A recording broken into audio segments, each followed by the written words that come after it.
جایگاه خود رو در دنیا بدانیم که در گذرگاهی هستیم که باید بریم به مرحله بعد. دیر یا زود اینجا رو ترک میکنیم، بخواهیم یا نخواهیم. پس کاری کنیم که انشالله بخواهیم. رفتن بیرون از دنیا برای ما باعث تلخ کامی نباشه، بلکه ذائقه ما رو شیرین کنه، که حالا درباره موت عرض میکنم که برای مؤمن مثل اینه که یه لباس خشنی رو از تن به در میکنه، یک لباس نرم و لطیفی میپوشه. پس طبیعتاً اولین سخن ما درباره آینده مرگ خواهد بود. مرگ، برزخ، صحنه قیامت، بهشت، جهنم، اینا مراحلی است که ما در پیش رو داریم، بخواهیم یا نخواهیم، که البته میخواهیم انشاءالله. این مراحل همش برای ما زیباست انشاءالله. بدانیم یا ندانیم هم بالاخره میمیریم، ندانیم هم قیامت زنده میشیم، دوست داشته باشیم یا نداشته باشیم. اینا هست، گذرگاهی است که باید ازش بیرون بریم. هیچ کس تا حالا نمونده، از این به بعدم نه من میمونم نه شما، خیالمون راحت باشه. پس بدانیم در چه جایگاهی هستیم. اولین سوالی رو که من عرض میکنم همین سوالی است که مطرح کردم. به عناوین مختلف همین سوال رو میپرسن که چرا انقدر حرف از مرگ میزنیم؟ بیکاریم آخه، داریم زندگیمون رو میکنیم. خب چرا یه دفعه حرف مردن رو به در میان میارید؟ خب چرا ما رو به افسردگی میخواد بکشونید؟ چه قصدی دارید؟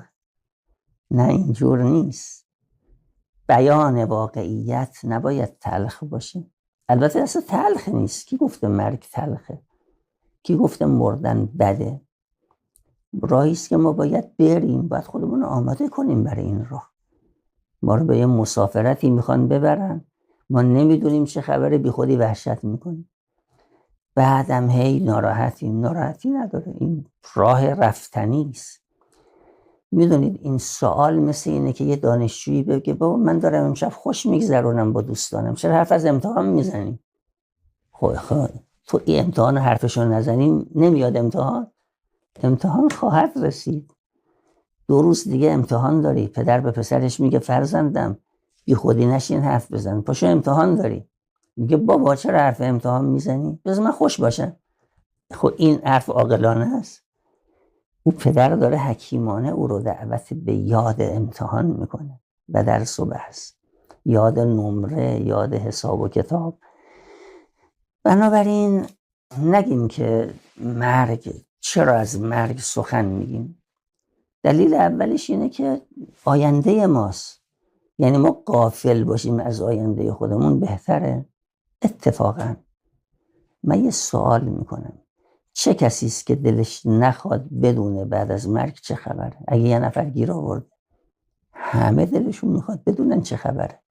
پس ما وقتی میایم کلام خدا رو میگیم که در آینده چه خبره، داریم از آینده او بهش خبر میدیم، باید لذت ببره، یه دانشی براش به دست میاد. سوال دیگه اینه که پرسیده میشه که چرا باید از مرگ یاد کنیم؟ والا مرگ هست، باشه دیگه، الان که زندگی داریم میکنیم. این دستور روایات ماست. از پیامبر اکرم صلی الله علیه و آله و سلم نقل شده که اکثر ذکر الموت، مرگ رو زیاد یاد کنی. فما من عبد اکثر ذکره الا احیی الله قلبه و هون علیه الموت. اگر بنده ای مرگ رو زیاد یاد کنه، خداوند دلش رو حیات میبخشه و مرگ رو بر او آسان میکنه. چون وقتی به یاد مرگ هست از خدا میخواد خدایا مرگ رو بر من آسان بگیر، خدایا من اومدم اونور، منو تحویل بگیر. بد نیست اینا رو بخوایم، ما خیلی لوری خودمونی، خدایی داریم میایم ما رو تحویل بگیر. فرزندی رفته سفر سالها، حالا داره بر میگرده به آغوش پدر مادر، نامه ای مینویسه یا تلفنی میزنه، میگه من دارم میام. یه جوری میگه من دارم میام که انتظار داره پدر مادر او رو تحویل بگیرن. و واقعش هم همینه. ما هم میگیم خدایا ما داریم میایم، ما رو تحویل بگیر. اگر این حالت در ما ایجاد شد و وقتی مواظبیم گناه هم نکنیم، اگر کردیم استغفار کنیم. یعنی ذکر مرگ سازنده است. آدم بدونه بابا اینجا جایگاه همیشگی نیست.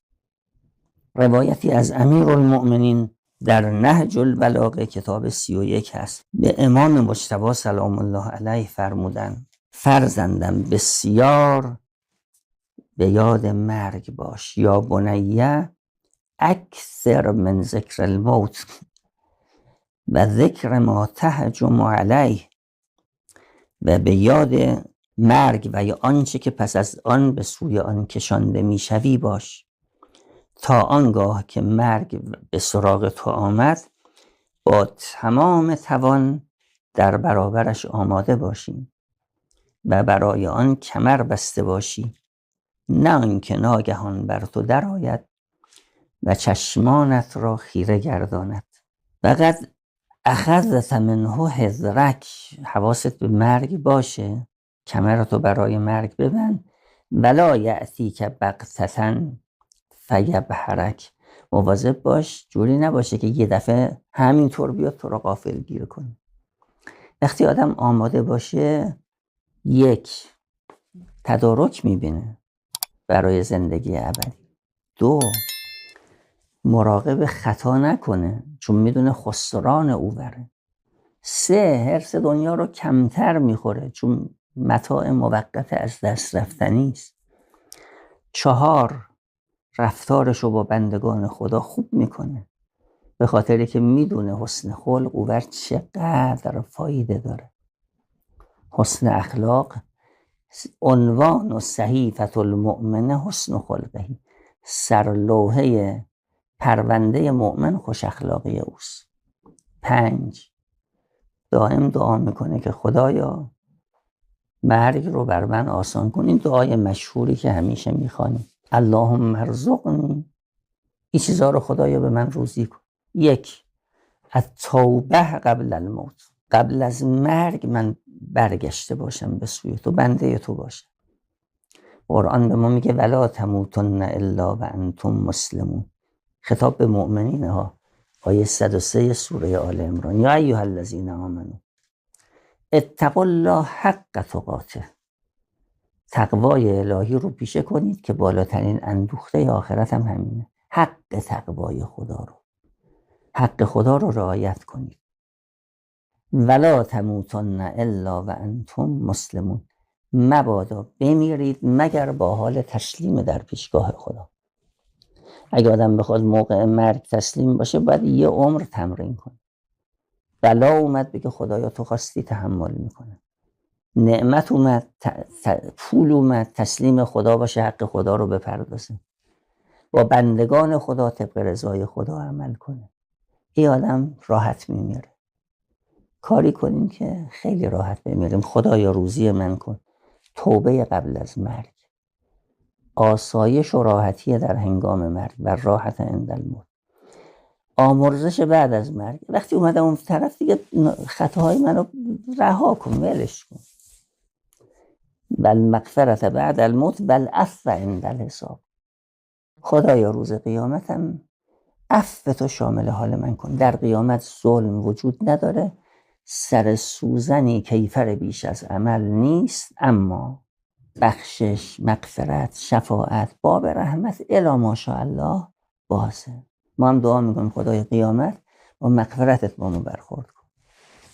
چون ببینید انسانی که به خدا و آخرت و بعد از مرگ ایمان داره، وقتی میره به سوی مرگ توجه به او طرف رو در خودش تقویت میکنه، امیدواری داره که اگه من مردم خدا منو تحویل میگیره، انشالله خدا گناهان منو میبخشه، منم استغفار میکنم، از خدا هم طلب مغفرت میکنه، دعا میکنه، امید ای داره که بعد از مرگ در یک جایگاه خوبی قرار بگیره که واقعا هم اهل ایمان همینطوره، جاشون بعد از مرگ خیلی خوبه.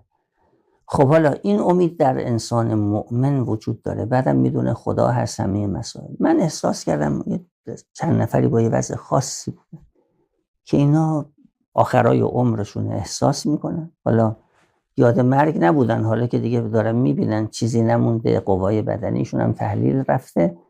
بعد این آدم‌ها یه دفعه که به هیچ چی به جایی کار ندارن با یک افسردگی مواجه میشن. ولی آدم مؤمن یاد مرگ او رو به نشاط میاره. اصلا اینطور نیست.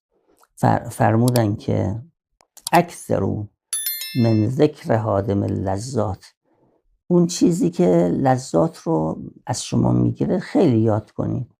گفتن چیه یا رسول الله؟ فرمودن که موت.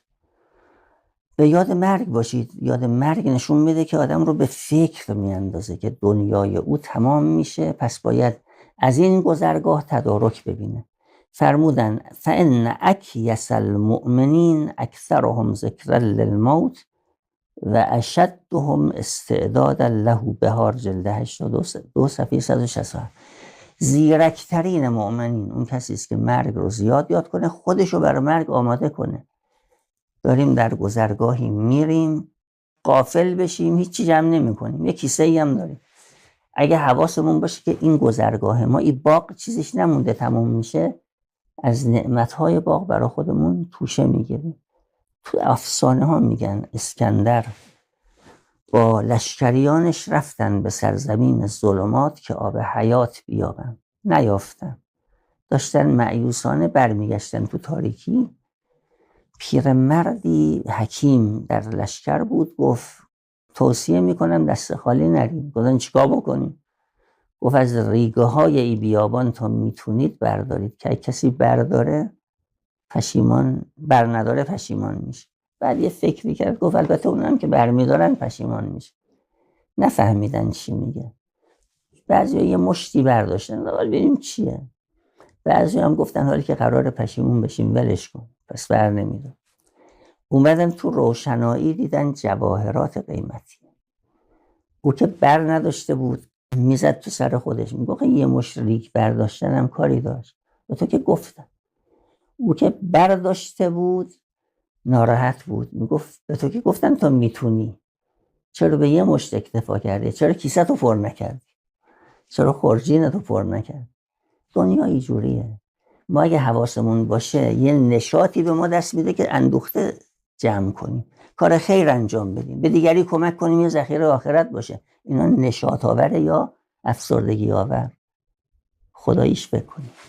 خدایا ما رو دلداده دنیا نگذار بشیم، کمکمون کن ما برای مرگ با سربلندی آماده باشیم و دست پر با خوشحالی از این دنیا بریم انشاءالله.